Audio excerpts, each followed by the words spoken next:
Well, most people know about the national monuments in Washington, D.C., honoring service members from the Vietnam War, the Korean War, and much more. Did you know that there's a national monument honoring a unique group of service members right here in Texas? Our Blessing Iwachukwu explains.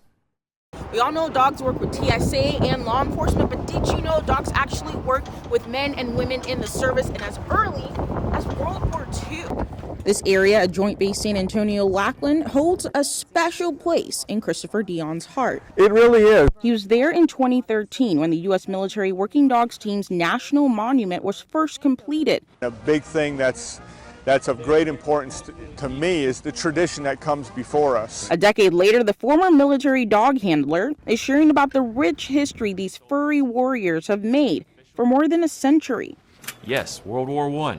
In World War II is when the official military program began. Back in World War II, basically the military reached out to civilian families and asked for them to donate their dog towards the war effort. The Air Force says over 250,000 dogs were serving in the U.S. military as messengers, ammunition carriers, scouts, and much more during World War II. Back then, Doberman Pinschers were the main breeds being enlisted. It's because of their traits, their ability to work in a variety of environments.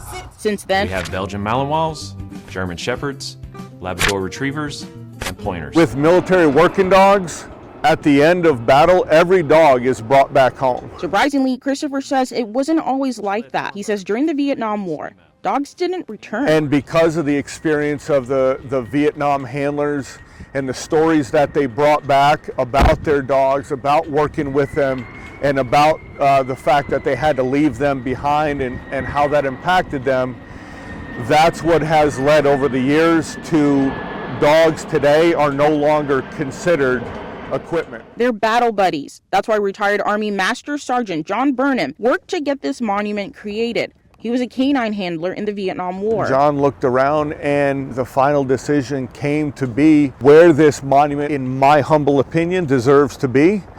Here at Joint Base San Antonio-Lackland, which is the home of the military working dog program and also the home of TSA's Canine Training Center. Every single dog set for the military has to go through San Antonio to be trained, leaving their marks on the Alamo City and leaving a bigger mark on the U.S. military. In San Antonio, I'm Blessing Iwachukwu.